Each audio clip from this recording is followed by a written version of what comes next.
Hey listeners, it's James. Just a quick note about today's episode. New gear, new podcast, new problems. We have a lot of mic pops and some buzzing going on in this episode, and I apologize in advance for the audio issues. Despite the issues, I hope you enjoy the content, and I promise we'll do better in the future. What's up, y'all? I'm sure you hear a little bit of racket in the background, but I just wanted to let you all know it's official. The pod's arriving. These guys are going to drop this beast. I'm going to stuff it full of mattresses and clothes that Denise is never going to wear.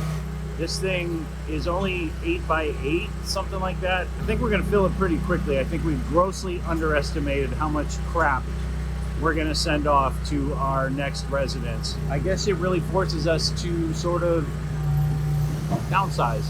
I always tell the kids when they're buying stuff for mom for her birthday, I always say to them, hey kids, all you really need to buy her are extra napkins and more storage. So I think Denise is going to be really happy when she pulls up today. This is the kind of thing she gets off on. And there's no way Denise is going to fit all her stuff inside here. This is just too small. There's no way. Oh, I got my luggage won't even go in there. My luggage. We have for 5 of us. We each have 2 pieces of luggage. It's 10 pieces of luggage. It won't even fit in there. How we're looking, honeys. They're trying to do the swap. I'm on hold. But I want to have it by tomorrow, and I don't think it's going to happen. I'm still on hold. Do you do pickups on the weekends? Hey, it's me. I'm back. And Denise's little mini pod that can fit a couch and a couple DVDs and grandma's old purse is going to get replaced with that 16-footer that's on the back of the truck. I think what's important to remember here is my lovely wife, and she is lovely in so many ways. When it comes to time measurements or measurements, she's just not your girl, man, because she's always there to tell me I took way too long at the store or I was gone 4 hours at Costco. I love Costco. We need the 16-footer, even though we don't have 16 feet of anything worth keeping. Check the mic and make sure it sound right, boys. Hey listeners, ever wonder what it would be like to sell everything and travel the country at the tender age of 50? Well, with our last kid off to college and the ability to now work remotely, we've decided to do just that. So we're selling the house, loading up the dog, and hitting every city from California to Florida. We're scouring the country for a new place to call home and dragging you into every restaurant, Air BnB, and tourist trap we encounter along the way. This is the Skiptown All-Stars podcast. What's up, All-Stars? Thank you for joining us for episode 2. In our last episode, we discussed how two 50-somethings were going to travel the country and the world, sell all their belongings, sell the house, spend their kids' inheritance, you name it. And we were going to have a fantastic time doing it. Everything was going to come up roses. There was a lot of big talk about all the places we were going to go. We listed a bunch for you. We're here to check in with Denise to see how it's all going, babe. Not so amazing. Not so amazing. So we have our first figurative and literal bump in the road. Okay, so here's what's happening. In the last episode, we talked about selling off everything, including our cars. We discussed how we are not independently wealthy. And with that being said, our cars are pretty darn old. So one is 12 and the other one is 13. And they won't make They're it. Twins. Or They are. They're new teenagers, our cars. They act like it. Every time we go to the mechanic, they throw a fit. Yeah, they do. Good one, babe. See what I did there? So with that being said, we're lucky if it makes the cars make it to the next town over. We definitely are not going to chance it across the country. So we're selling them along with everything else in our home. And we have decided to rent a minivan. We talked about it in episode 1. It will fit my youngest daughter's articles for college since we're taking her to Seattle for school. Go Redhawks. It will fit our dog, who we are not leaving back in LA. Roxy. And it will fit us and a few of our own belongings, a couple of suitcases or duffel bags. So that's why we picked a minivan. But the first bump in the road is this. We discussed in the last episode how James and I had a little bit of debt. in our years of raising 3 children. So with that being said, we decided to go all cash for the last few years. And renting a car has become more and more problematic. So rental car companies will allow you to rent a car, but you need a debit card as they will not take cash. That is fine. You have a checking account, you have a debit card. And we rented rental cars throughout the pandemic and trying out our little Skiptown road trips. And we were fine renting a car with a debit card. Well, now most of them had changed their policy. If you want to rent anything larger than a sedan, you need a credit card. This has been a little troubling because I've called every single major. And because we don't have a credit card. Yeah. Did I miss that? We don't have a credit card. I'm sorry. You said it. I think you alluded to it. Okay. Yeah. Sorry, guys. We don't have a credit card. So we started paying everything in cash the last 4 years, got rid of our credit cards, really wanted to try to be more of a cash family and not rely on credit cards so much and kind of get ourselves out of debt a little bit. Which feels really good. Yeah, but we can't rent a car with cash. Which doesn't feel so good. No. So I've called every single rental car company and to no avail. I cannot find a single one that will rent me a minivan with a debit card. They're happy to give me a Toyota Corolla, but that won't work. So what I had to do was figure out a way to get a credit card and fast. So I did. I went online. You can go to several different websites and you look for the one that has like whatever your parameters are. I need a certain spending limit. I need about $3,000 because a rental car is roughly, for us right now, it's about $700 a week. And they want double that and a little bit extra for a security deposit. So I need roughly at least around $3,000. So I had to find a credit card that I could get for $3,000 with a fairly good interest rate. So I spent almost 6 hours doing this. I know it sounds crazy, but when you call rental car companies to find out if they'll take a debit card, most of them don't answer. And they send you to someone in Bangladesh who will then tell you, oh, the local branch, you have to call them. But then again, no one answers. It has been Side note, if we ever make it to Bangladesh, we will answer your phone calls while we're there. So perhaps you'll get more customer assistance than you bargained for. At one point, I decided to get in my car and drive to the local rental car company. Since they didn't answer the phone, I figured I'd get a quicker answer that way. Okay. But I didn't do that. I just got a credit card instead. So that was our first bump in the road. But the credit card came yesterday. I'm really happy. And now I can rent my minivan and not worry about getting rejected when I get to the counter. I did give ourselves an extra few days just in case. So we're leaving on a Monday. I pick up my rental minivan on a Thursday. So if I get any kind of problems whatsoever, I have Friday to get it figured out. But I think with this fingers crossed, my Lord. You always want to think of the worst in this That's situation. true. No, it's good to have that plan. So I'm thinking of the worst, but I have a credit card now, so it's going to be just fine. So that was the first little foray into problems on the road to paradise. I got to be honest. I'm really happy you're the one that has to deal with all that. Anyway, if you're here listening at the top of the show, you know that the pod arrived. And by the pod, I mean the closet or the outhouse that originally arrived. Yeah. That was way too small. We thought maybe we would just have a bed and some other items. And it doesn't matter. It's literally smaller. A car couldn't fit in it. So how are our clothes and papers supposed to fit in? And by the way, you know, in my defense, she told me on the phone, the customer service girl, it will fit a studio apartment. So when you think studio apartment, you do think couch, bed, a couple of end tables, clothes, some boxes. No, that's a closet. It was literally a closet, you guys. It was a joke when I pulled in and saw that little tiny box sitting in our driveway. I can actually verify that because I just moved our oldest daughter to an apartment in Texas, and I promise you her closet was bigger than our original pod. So cut to Denise on the phone and getting the pod switched out and all that stuff. And, you know, customer service was fine on the phone. But when the guy rolled up, he said he didn't have an order to take the 8-foot pod away and just wanted to drop the 16-foot pod on the street. I have had previous experience with a 16-foot pod being dropped on the street because when we were doing construction on our back house, we had to move all the contents to a pod.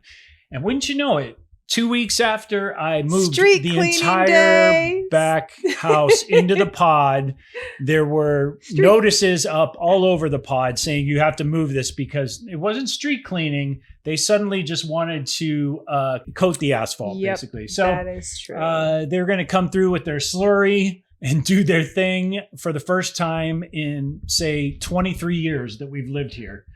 Yeah, pretty accurate. Exactly after I got the pod delivered. Yeah, I think it was 2 weeks after you got the pod delivered. Yeah. Pretty accurate. So I had to call them back, and I knew very well. The street is looking really crappy. We should put that pod on the side of Oh, the yeah, we street should. again.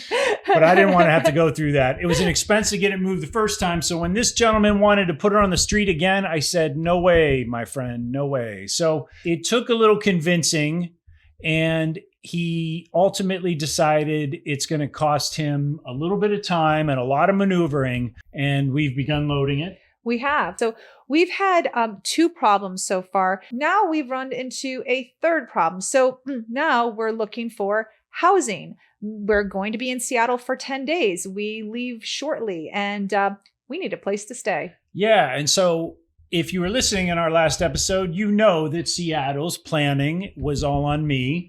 Denise is taking Salt Lake City later that month.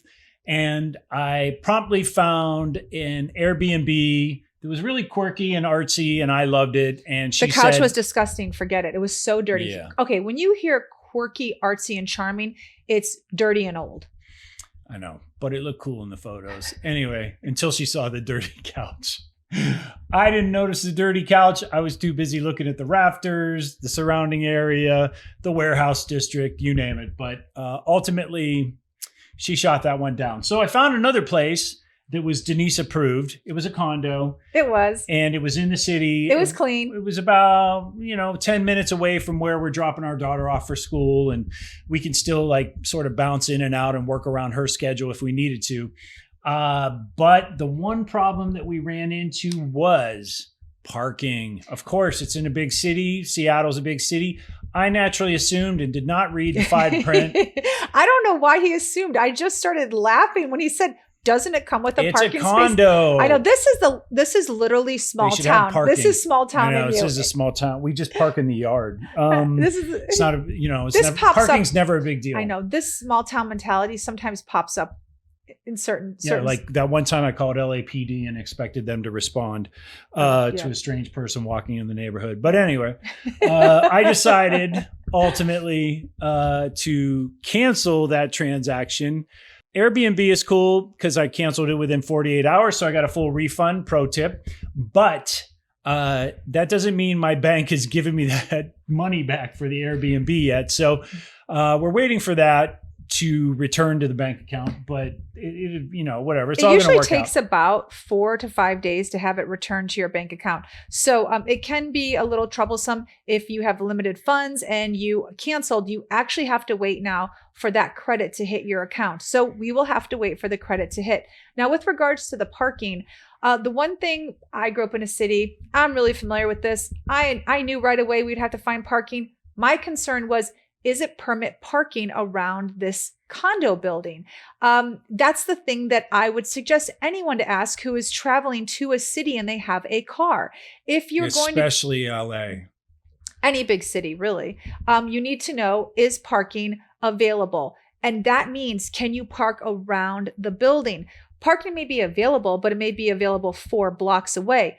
That's fine in a small town, but a big city, 1 block can make all the difference between a good neighborhood and a bad neighborhood. So my question to him was, actually I had a lot of questions about parking, but my one question was, is there permit parking around this condominium building?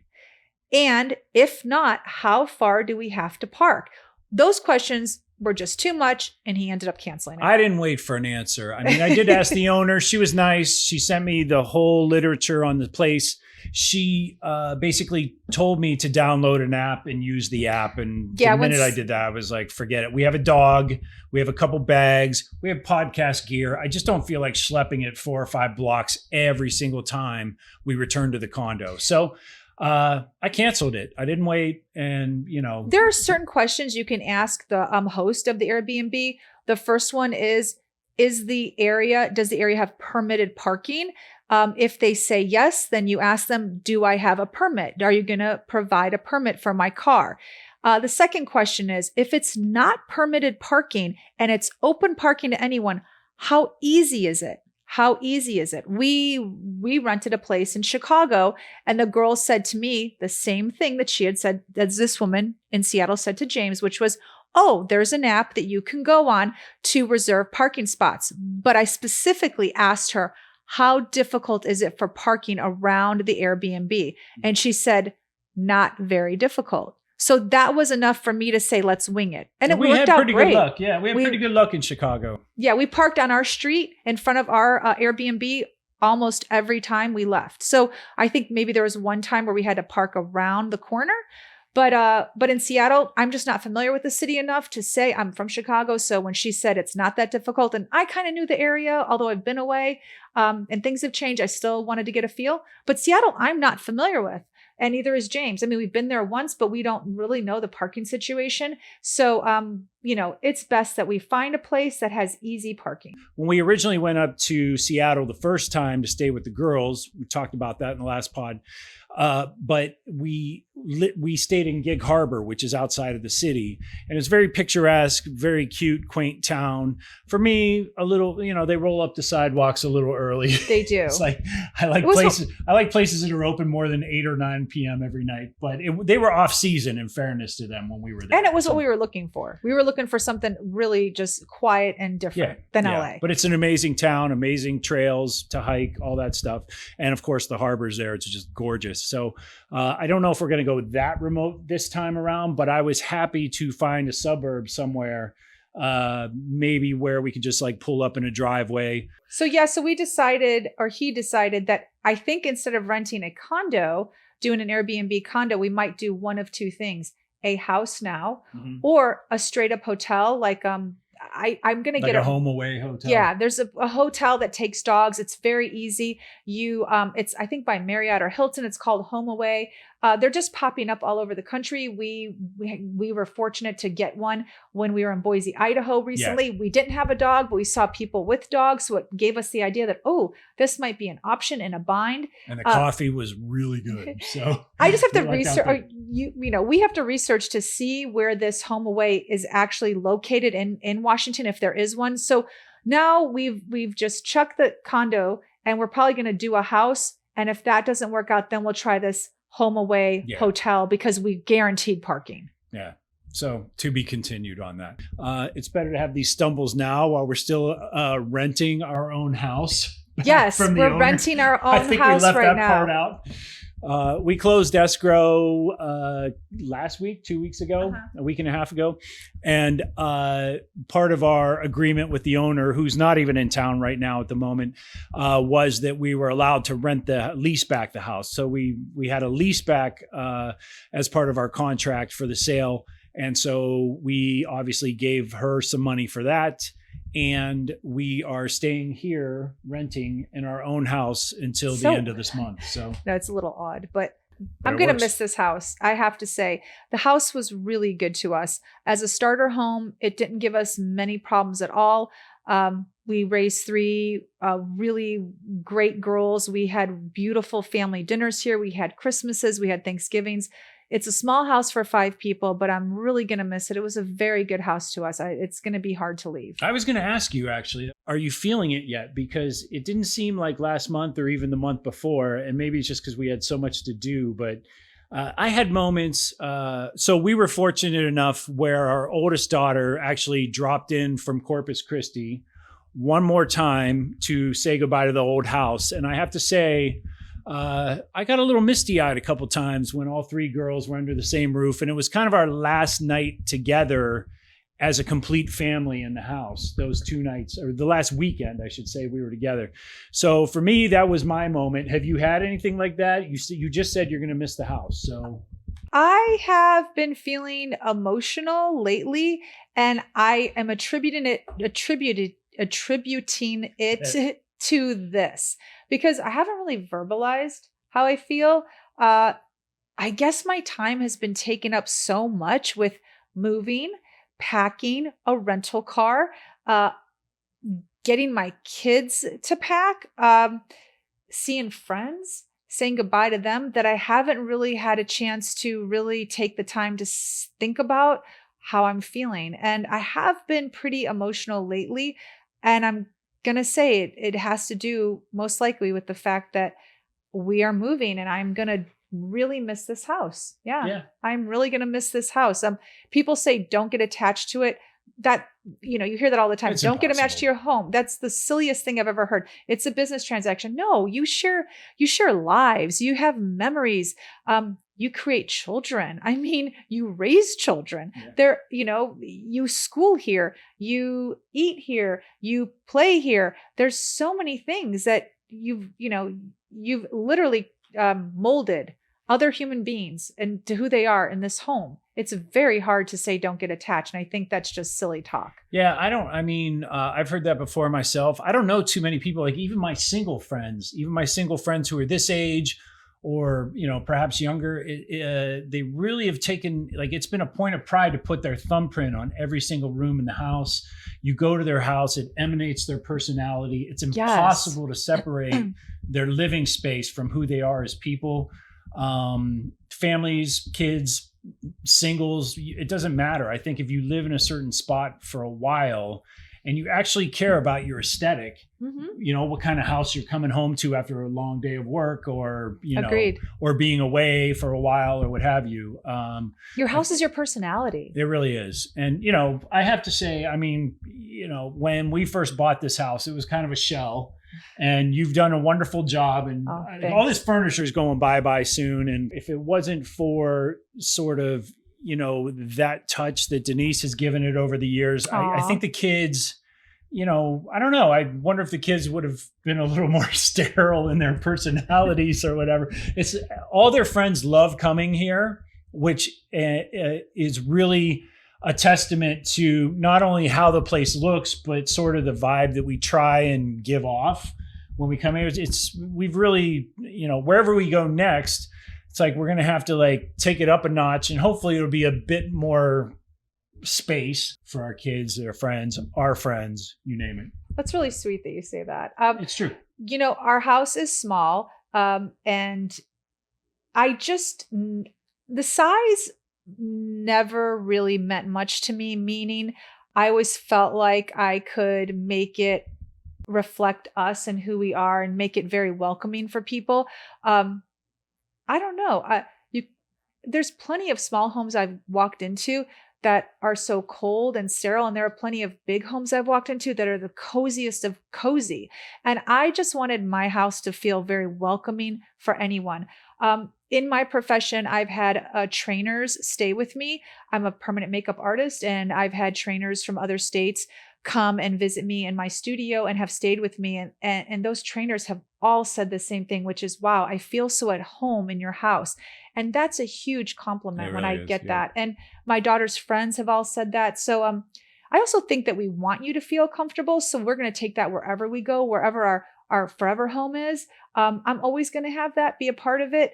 When you walk in the door, no matter if you've traveled a block or, 5 hours on a plane, I'm always very grateful that you've come to visit. So I want you to feel that. I mean, I've always felt that way. If someone takes the effort to just even get in their car and see you, make them feel special because they just made you feel special by coming to visit. I probably haven't mentioned this yet, but Denise being from Chicago and me from Ohio, we don't have any blood relatives on this coast. So we're on a metaphorical island out here, It's true. We have no family here. Yeah. And so when somebody takes the time to actually come out and visit us, it's kind of a big deal in our house. It is. It's a huge deal. People are like kids actually clean their rooms because they know somebody's going to be visiting and staying. So it's huge. I mean, we've tried to create that environment. All right. Since you asked me the question about the house, I actually have a question for you. Since we're embarking on this adventure across the country and could be the world, because there are other countries we would like to visit. God willing, yeah. I want to know. You've been in Los Angeles for roughly 26 years. Yeah. What would you be doing if you were still in Ohio right now? It is an interesting question. I mean, I think I would have been leading a much more corporate life, a few less tattoos, a lot more golf, probably. Although I'm looking forward to actually playing golf in our travels, but everyone in the Midwest plays golf. I don't get a chance to do it out here. So it might be good to join a beginner's league or something like this. That's very retirement. Some sort of beginner's tournament. Oh my God. It's difficult because I'm very technical. I'm very computer savvy. For somebody who didn't have a computer science major. So that side of me, I think, would have been served well by staying in Ohio and working at such a firm. But at the same time, working in TV, I mean, it's just super, like the people I meet, like my friends are all freaks. They're artists. They're amazing. They're amazing professionals who kind of run the gamut from like the 25-year-old who shows me TikToks and kind of explains to me how Snapchat works and all these things that I'm like kind of like after, like, I'm not even into Facebook anymore. It sucks. But what is this girl saying here in the footage? They explain it to me. I still don't know the acronyms. Like the kids will send me acronyms, or I'll see an acronym somewhere and have to send it to my girls and say, what does this mean? I just figured out IDK. For the longest time, I thought it was LDK. I didn't know that was an I. I know these things because I work in television. I have youngsters that show me this stuff. And so, but I also, by the same, token, I have friends that, have purple hair who moved to New York and they're 60. So I love that about LA. I love that too. I'm going to miss that. I will not color my hair purple, but I definitely appreciated being around people from different backgrounds, different viewpoints, and that kind of thing. I don't really feel like I would have gotten as much. I wouldn't have allowed myself to enjoy that as much because, especially if you look at it now, in Ohio, because Ohio's a red state now. It's been trending that way forever, like for the last 20 years. So no purple hair in Ohio? No, there is purple hair in Ohio, but only the rebels, Not the 60-year-olds. No, not the 60-year-olds who are, going in to talk about their SEP IRA or whatever. So, it's true. It's true. It's so misleading. It is. It really is. It's like, it could be anyone. It could be. So, there's an enrichment there, a sort of allowance, I guess, for you to, be around people that aren't like you. Okay. So let me get this straight. If you were still in Ohio, you would have 2 cars, 3 kids, and work at Enterprise. Working at Enterprise, now that I think about it, does not really sound like a bad idea. And I'm not saying it is. I'm just saying it'd be a corporate job. I would definitely be working a corporate job. So you'd be doing 9 to 5. I hopefully would have climbed the ladder by now so that I could like squeak out at 3. But that would have been the goal. Okay. You work 12-hour days here. 9 to 3 sounds really good. Do you wish you were back in Ohio? God, you've turned into a old man. I swear to God. Jesus. Okay. So you work 12-hour days. Getting off at 3 o'clock sounds pretty darn nice. Do you wish you were back in Ohio now? There was a time in my 20s where I saw all my friends like just sprouting up with houses and filling with kids and stuff. And I said, wow, that's really super interesting that they're able to do that at such a young age. And I have to be honest, when I was sleeping on my futon in Venice with like $200 to last me for 2 weeks, that all sounded great. Would I want to get off at 3 p.m.? Yes, I would want to get off at 3 p.m. Ohio does sound enticing in that regard. I just don't know. It would have been a lot of years working 9 to 5, doing something that probably wasn't very inspiring to me to get to that point. That makes sense. I'm not sure I would have traded, Okay. I can't say I would have ever traded. Like I've had the craziest experiences here. And I'm a visual person. So being able to work in television has been a real like gift these last 22 years. There's a price to pay for it, as you know. Yes. Okay. So I have one more question for you. Let's stick to the small town. Coming from the small town, was LA everything you thought it was going to be? I think it was, because being the type of kid that I was, who just wanted to leave my hometown and go out and experience the world, I certainly can say that I've gotten to do that here, for better and for worse. And when I first moved here, I had very mixed feelings about staying. I was worried about making money. It was a very expensive town. I could tell already, even in 1996 when I got here. I didn't know how I was going to make ends meet for myself here, just all by myself, let alone meeting you a couple years later and raising a family and all that. But I also saw that the people were really cool. They were all sort of walks of life. There was plenty to do in this city. There's so much to do here. It's very true.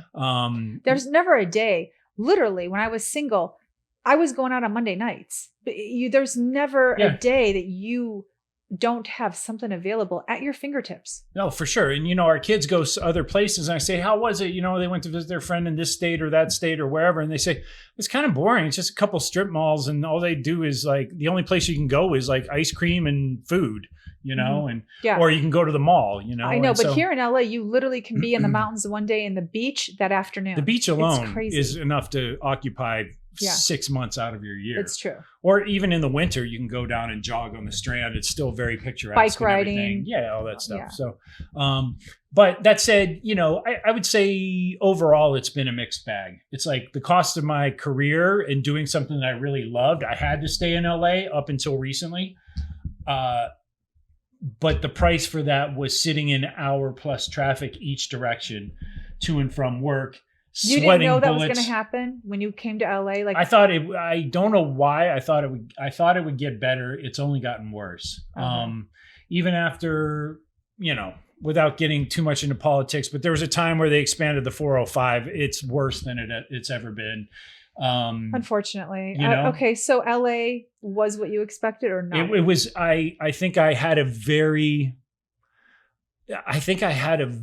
realistic expectation of it when I first moved here. And I'm leaving with that same realistic expectation. It's like, I have hope for the people that I love and our friends and our community and all that other stuff. I don't have hope for city government. I don't have hope for traffic. I'm not leaving. Like, I don't have, hope for the gangbangers or the meth heads or the homeless or I just don't, I don't, I'm going out the way I came in, if that answers the question. So, okay.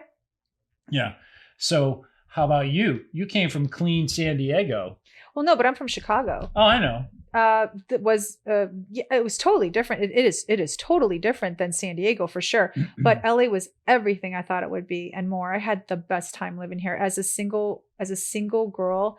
Living in LA, it was phenomenal. I mean, it was just you weren't single here for very long. I wasn't. I you know. Maximized your time while you were. I did, but even when we dated, I had the best time. I mean, I didn't.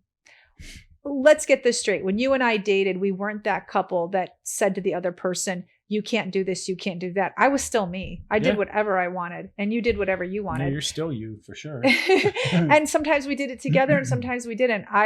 Everything I thought this city was going to be, it was. So, that's good. It met my expectations and exceeded them. Right on. That's cool. So you've spent a lot of time in the last couple of years at one of your favorite spots, who's owned by one of our friends, the Bourbon Room. Yes. And it's seen some tough times and some good times. And, it's a bar on Hollywood Boulevard in Hollywood. It's a bar on Hollywood Boulevard in Hollywood. Highly recommend you check it out, especially if you're a rock and roll fan. In that particular area, it's the only thing of its kind. That is true. You would have to go down further to the Sunset Strip or somewhere to get, similar vibe and music.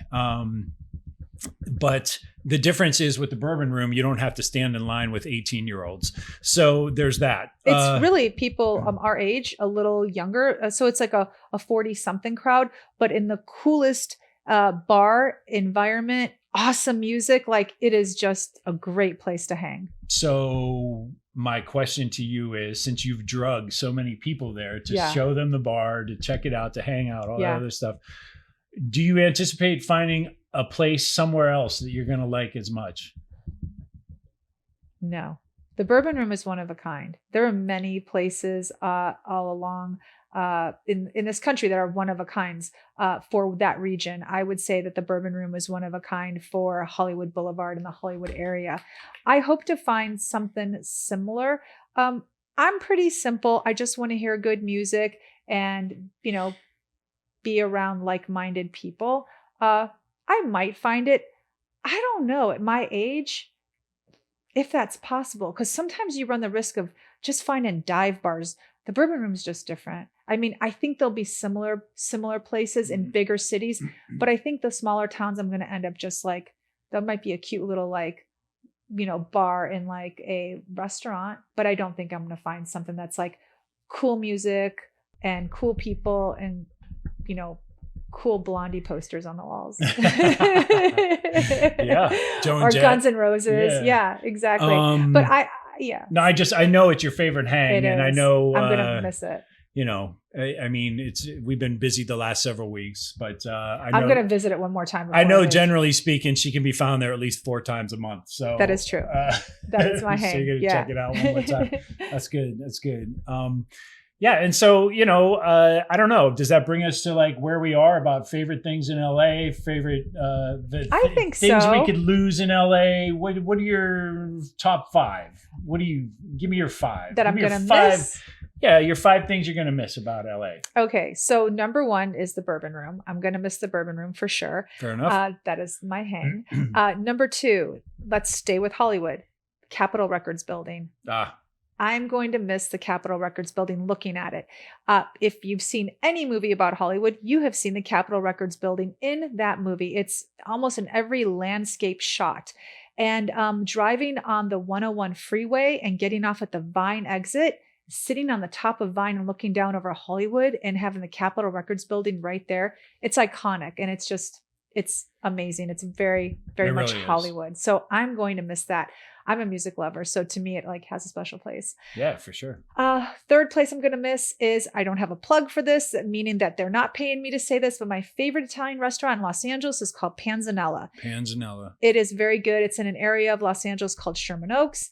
The food is delicious, and I've had Italian food in a lot of places. I'm from Chicago. Great Italian food there. Been to New York. Great Italian food. Panzanella can compete with both of those cities. Love it. I'm going to miss that. Third thing I'm going to miss, the drive to Malibu.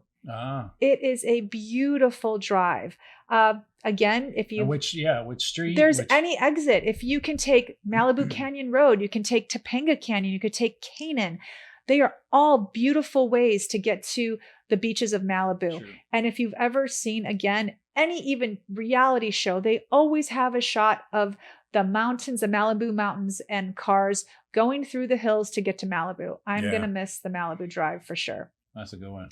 And then the other thing I'm going to miss, my clients from my business and the people in the Los Angeles area. I really made such a great group of friends. So I'm going to miss, clients that have turned into friends. I'm obviously going to miss my friends.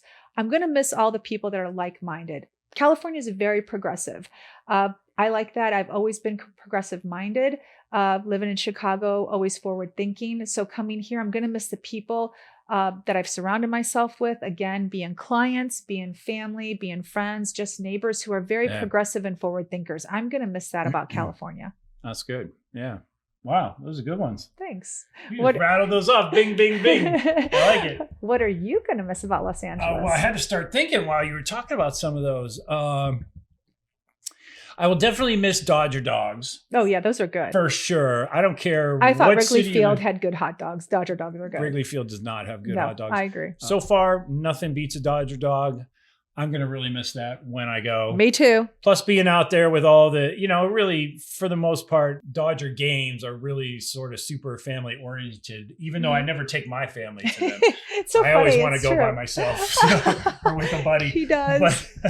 But because I want to enjoy the game, and the kids always want to leave in the fourth inning. So Well, because they had their Dodger dog, they had their oh, popcorn, yeah, they had their soda. They want to get the caramel heck out corn of and they're there. out. Yeah. I know, I get it. So that's why they don't get invited anymore. So I'm gonna miss that Dodger Stadium.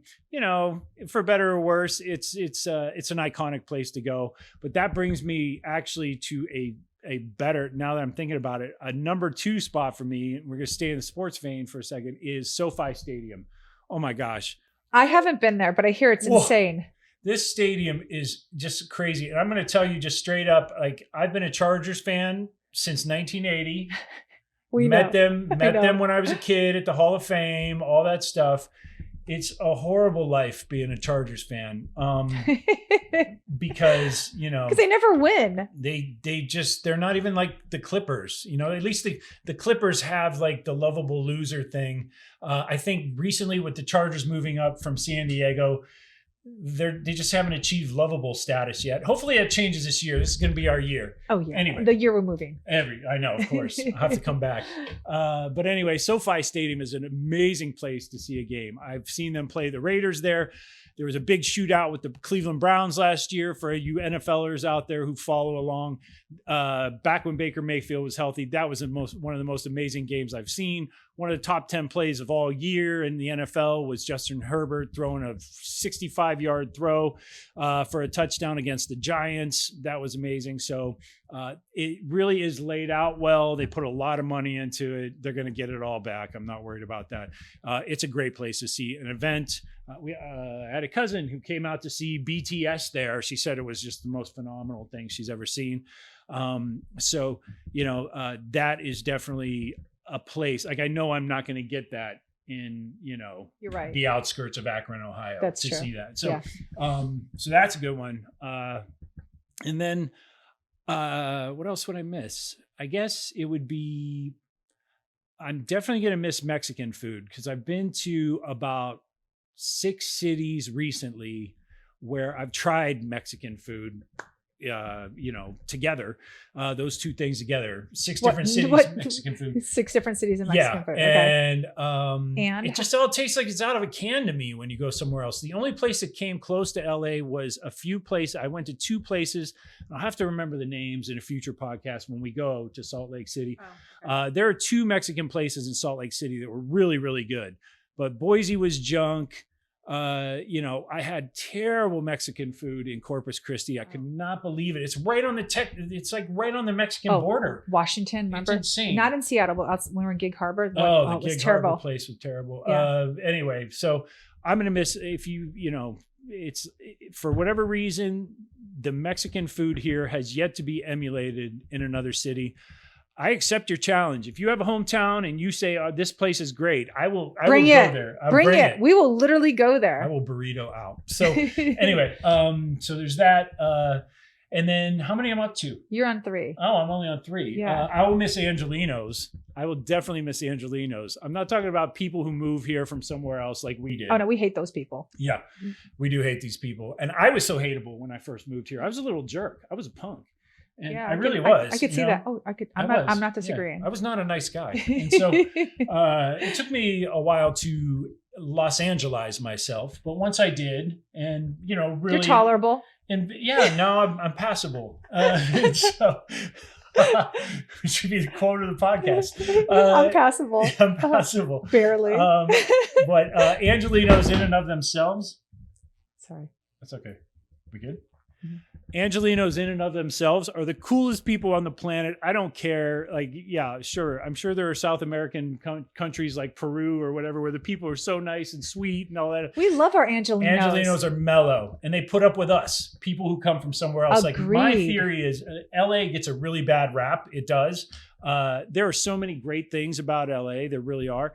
But it gets a bad rap because I think every other city in America sends us their idiots. Agreed. It's like when they run their course in their own town, much like I did, they end up here and they're jerks for a while. And the ones who make it and finally like start to get it and hang around enough Angelinos end up being fine. And the other ones stay the same jerks they were when they got here out of their car. Yeah. Yep. So I'll miss Angelinos. And this is probably not going to be a popular answer, but I've been thinking about this a lot lately, especially because we spent the holidays there last year, is leaving Los Angeles. I'm going to miss San Diego the most. And I'm not talking not just San Diego. I can't believe you're saying that. Let's zoom in a little to Coronado Island. I know. That's pretty fabulous. Amazing. Catalina Island's cool. But it's like one of those things where if you're going to go there, sip wine and do the jazz festival and all that stuff, great, fantastic. You take kids there for like an hour and they're like, can we go? Like, there's nothing like Coronado Island. Coronado Island is amazing for families. You want to take your kids ice skating on the beach in December at Hotel del Coronado. I promise you it's worth, I don't know, you'll tell me. I don't even want to know how much it costs, but it's worth it because your kids will never, ever have an experience like that again. That's why we had to sell our house, by the way. That is why we had to sell it. We had to pay for Coronado. So, ice skating on Coronado in December exactly. by the beach. So, that's what we did. I know.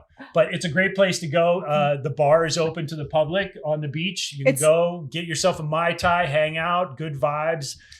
It's Hotel del Coronado. So if you are interested and want to venture to San Diego, I highly suggest, and he does as well, to check out Hotel del Coronado. You do not have to stay there overnight in order to enjoy their amenities. You can go ice skating in December by the beach too. All you have to do is pay the price to go. Yeah, you can go ticket price. Pay for. Okay, so the sneaky tip is to get the ice skating and spend the money on that because it will be some money, and then just stay in one of the island motels. That is a sneaky tip. Hotels. Yes, you know that's for half the price. Yeah. Literally like, right down the street. There aren't cops on the beach. It's not a private beach. They don't treat it that way. You can walk in anytime. You can actually walk the grounds of the hotel. Nobody's going to hassle you. It is true. It's a very storied hotel. It's a very haunted hotel. It is. And I can't say enough good things about it. It's been a highlight for us for years here. Yes. So those are my top 5. Those are really good ones. Thanks. I've not bad for somewhat being off the cuff. I mean, some of them,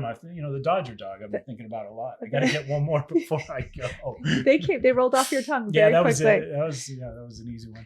Okay, so with all the things that you love, there has to be some things that completely annoy you and you will be so happy to never, ever see again when you leave LA or experience. Yeah. Do you have 5 of those to share?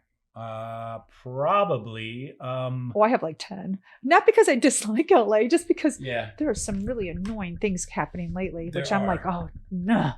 Yeah. Okay. So obviously homelessness is an easy one. I would say everything you read is correct. How about that? When it comes to the homeless problem, I really feel like between San Francisco and Los Angeles, it's a race to the bottom to see who can screw it up the most. We've given tons of money. Yep. The citizenry here probably gets blamed, or the colloquial LA as a whole, like LA is a mess and LA. We've tried our best. We've signed propositions. We've signed, legal action, whatever you did. There's just so much red tape. We've made calls to our councilman, calls to the mayor. I mean, it's a joke. Tax hikes, you name it. Yes. And, it's only gotten worse. Like, it seems like the more money we dump into it, the worse it gets. I am a Democrat, not particularly a liberal, but I am a Democrat, and I really despise our Mayor Garcetti. So he's my number 2 on the list. I want him to go away. I really wish Biden would have made him ambassador to India or wherever the hell he was going to go. But whatever, I sound like an angry old man now.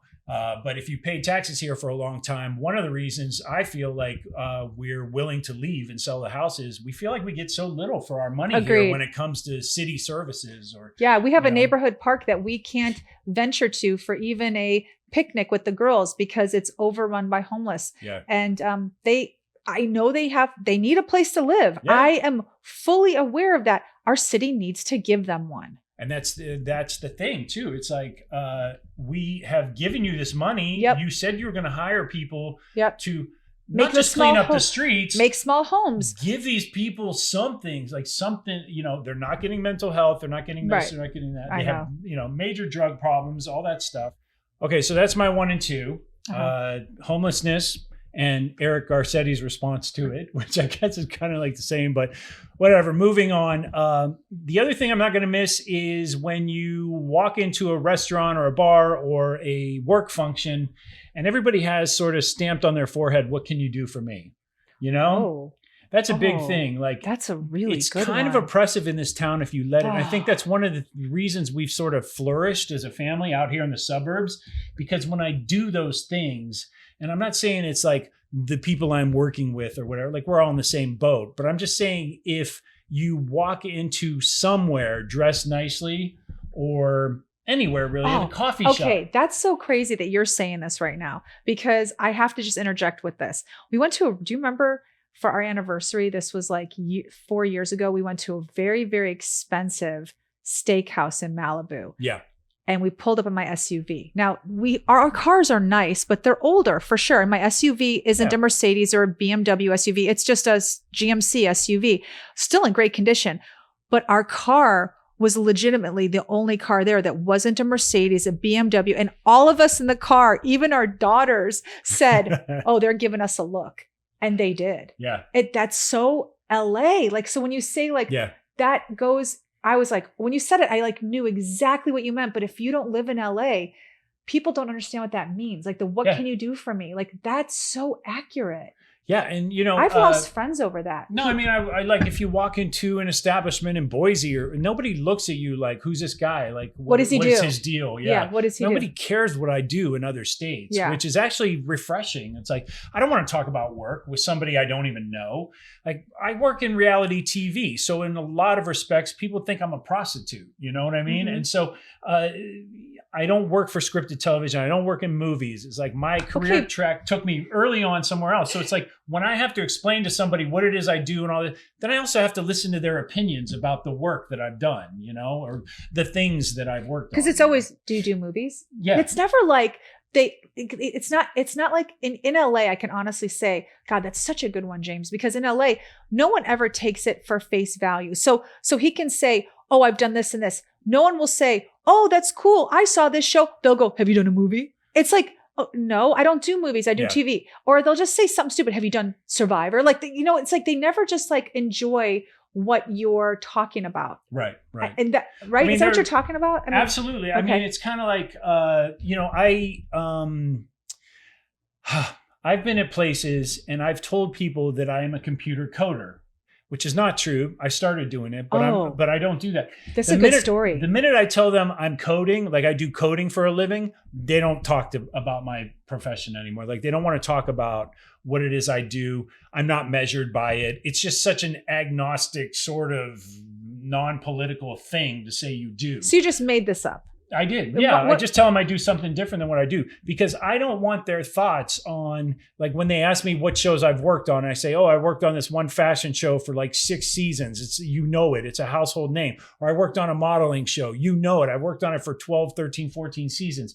It's like, then I get to sit there and have all their opinions about what they or their wife or their, and it's like, and I don't get to say to them like, oh, you work in plumbing? Well, I really hate elbow joints, you know, like I don't get to say that. No, so you're right. It's been a little like, I'm not like, you know, I've been fortunate and all that other stuff. And it's like, I know who I am. I'm comfortable. Like my eye on the prize was getting these 3 girls, first off, keeping this roof above their heads. Right. And then also getting them to a point. And you did it really well. Thank you. I appreciate that. And then also getting them to a point where they'd be successful. So I knew like, I'm not going to have the prestige of like working for Ridley Scott, you know, like I knew that early on in my career, but the money came and it was good and it supported my family. And so, having an answer for your choices is what you're tired of doing. Yeah, definitely. Or just, you know, like when you walk into a place in LA and everybody looks up, and then they look down and they look right back to their phone. They're like, 50-something-year-old guy probably works in competition reality. I'm an actor. He's not going to help me at all. You know, like that kind of thing. It's like the minute people understand, even if it's a millisecond, that they understand that you are no use to them, they're not really interested. Oh my God. I agree. And that is such a good one. How about this? How about owning a beauty business, a day spa? When I'm out with cool people or they think they're cool, I literally just want to make shit up. Because the minute I say, no, I'm not kidding. The only reason I can't make shit up is because the person I'm with freaking knows what I really do for a living. So if I'm their +1 and we're at a cool place and I say, oh, I do permanent makeup or I own a day spa, the words haven't even exited my mouth and they are already turning their head and talking to the person next to them. And I want to be like, F you, because anywhere else in the world, being a business owner means something. But here, I'm not. Oh, if you said you were a theatrical agent or a commercial agent, they'd be having me over for dinner the next day. Everybody everybody to the busboy would be handing you a headshot and like, can I get you a mimosa? Can I get you this? Can I? Yeah. And so I own a beauty business. It's not cool enough. It's not fancy enough. Yeah. Mm-hmm. So I won't miss that. I've just, that's a good one. I look forward to being in a place where everyone else is as comfortable as I am in my own skin already. Does that make sense? Oh yeah. You know what I mean? It's 100%. Yeah. 100%. So it's like I worked really hard to be comfortable in my own skin after the last 2 decades. I was totally fine getting out of our GMC car at that steak place. And I just wanted to flip everyone off and be like, guess what? I'm really happy with this car. So go jump in that ocean. She was really happy with the car. I actually tried to trade it in once. She wouldn't let me. It fit. It had a 3rd row. Anyway. So moving on, those are 3. Am I only up to 3? Oh my God, we got to wrap this up. And so traffic, 4 and 5. Traffic's an obvious one. I'm not going to miss. I think the whole reason podcasts were spawned was because people needed something to kill 45 minutes while they wait to get from the 405 to the 101. Not even their destination. So you can get a couple podcasts in if you're just going 12 miles in this town. To really put it in perspective for any of you that do not live in Los Angeles, 12 miles, an hour and 10 minutes, 12 miles. So calculate that. People on foot go further and go farther. People on foot go faster than I do in my car. 1 mile radius, anywhere the 405 and the 101 intersect. During rush hour, give yourself about 30 minutes. People complain about traffic all the time in their city. I still think we have it trumped. We got it best. Yeah. Yeah, we got it the best. Okay, number 5. And then number 5. Really? You're not going to... I know. Okay, so I was just complaining about this the other day. Breakfast. Oh my God. Okay, so I'm not going to miss paying $18 for a Western omelet or a veggie omelet. I'm just not going to miss it. And I'm not going to miss... It's why we're moving out of here. I've said this to everybody. Find me a city where I can have breakfast for a family of 5 under, here comes the number, $125. For eggs. If you are a family of 5, how much do you pay for breakfast? Because I can tell you in LA, and we are not talking bougie, we are talking local diner, $125. 1 glass of orange juice is $5. Family of 5, $25 for orange juice. Did you hear that? $25 for 5 glasses of orange juice. Yeah. So if your hometown allows you to do all that for $50 or $60, please, by all means, let us know. Just because we're coming. We're coming for sure. We will definitely anywhere we can get eggs for half the price. I'll have breakfast for dinner. Yeah, for sure. Me too. And then on top of it, so what you're looking at, like for me so I met a friend for breakfast. I met him for breakfast. I had to pay $4 for parking. So it's going to be really nice to drive to a place where I can just stick to 5. I just You're have on to 6 now. I know, but I'm just like tallying up the whole thing. So it's $4 plus $18 plus $4 for the coffee plus $5 for the orange juice. And then the tip for the lady, which of course she deserves. So I'd never complain about that. But we're looking at $30-something just to one person, just to go and shoot it with my friend for a little bit. Isn't that insane? It's insane. 1 person. So I won't miss that. You give me your top 5. I rambled long enough. It's okay. Top 5. Okay, I will not miss helicopters above my house. Oh. So back in the day, helicopters were only they circled up neighborhoods that were high in crime. Well, every place is high in crime now in Los Angeles. So you told me yourself, the cop told you there's not a neighborhood in Los Angeles without a meth house on the block. That is true. Yeah. So there's helicopters over our house probably 3 times a week. Yeah. Yeah. I won't miss that. I will not miss LAX airport. Ooh. LAX airport is awful. It sucks. Yep. You get off the plane and you easily have to wait 45 minutes for your bags. Then you have to stand on the curb and wait another 15 minutes to catch the bus to take you to the Uber terminal. And then at the Uber terminal, you then have to wait for your Uber. And then you wait an hour in in the car on the 405 headed to your destination. So If you're lucky. Yeah. yeah, that's a kick in the teeth. It's like a welcome to LA, and that's truly how your vacation will start. Yeah. LAX, pretty horrendous. True. Okay. That's 2 really good ones. I don't miss those either. I hate having to park everywhere I go. And did you know that there are certain places outside of Los Angeles, I'm talking in other cities, in other towns, where you can pull up to a Chili's and not pay for parking in their parking lot? Well, I've seen such a place in Lake Havasu once, and I was as mystified as you were.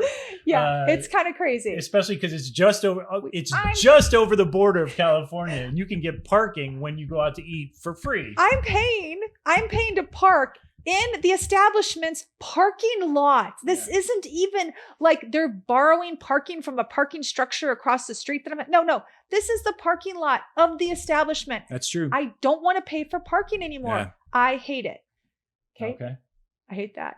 Okay. I hate propositions. So propositions. We're not talking grammar those are prepositions. Yeah. We're talking propositions. Propositions are small laws that go into effect for your... Excuse me, lady. Are you a registered voter in the state of California? Everywhere. Every time you go in the grocery store. Go ahead. Everywhere. I just had to interrupt you. Said you it perfectly. That's my pitch. You said it perfectly. Yeah, excuse me, lady. I'm like, ugh. No English.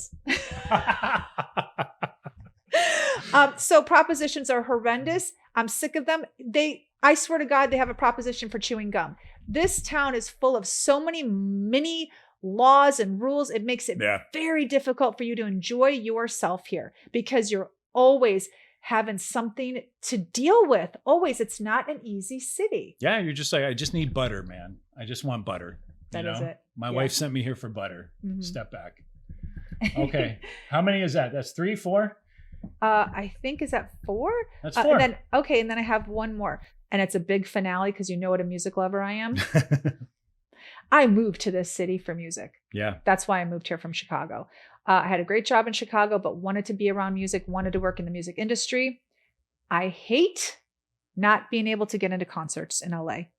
This started from the moment I stepped foot in this city. Yeah. In the city. I remember going to a concert or wanting to go to a concert. Let me rephrase that. Wanting to go to a concert. Yeah. And my coworker said, "Do you have tickets?" And I said, "No." It was like at a small club. And he said, "Oh, that's sold out." I'm like, "What are you talking about?" Like, I came from a city like Chicago where you could go see any concert at any time. No, not here. It doesn't even matter if it's in a small venue or a big venue. Concerts are always sold out. Doesn't matter who the concert is. And if you want to go, you're going to pay minimum $300 for a ticket, and that is in crappy seats. Yeah. I am so sick of that. I cannot wait to just go online and buy tickets for a show and not have to pay crazy amounts of money and be able to go. I just want to be able to go. I'll even pay the money. Can I just go? And here it's impossible. Yeah, it is. Sold out concerts. I hate it. Yeah, that's a good one.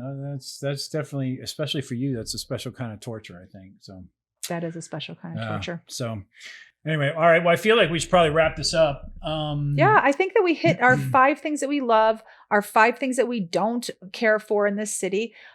We talked about the 3,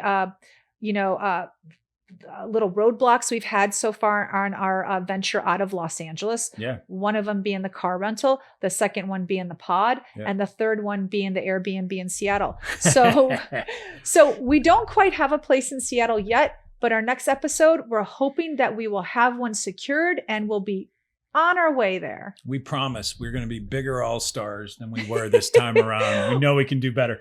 And I think next time we're going to be somewhere in the Northern California / Oregon region. I think it might be instructive for our listeners to know Ellie's perspective if she wants to sit in on a little podcast with us, because Ellie is the only kid in the family who's not going to have a home to come back to for the holidays, unlike her older sisters. She is not. She's not going to get the thrill of seeing her high school friends one big time where they can all brag about how amazing their lives are now in college. And because as a freshman in college, the fun part of coming back for Christmas isn't just seeing your family and obviously Christmas gifts. It's actually commiserating with your friends about how your first semester of college was. And Ellie isn't going to get that because, we won't be here. There won't be a home for her to come home to. That's not funny. I know.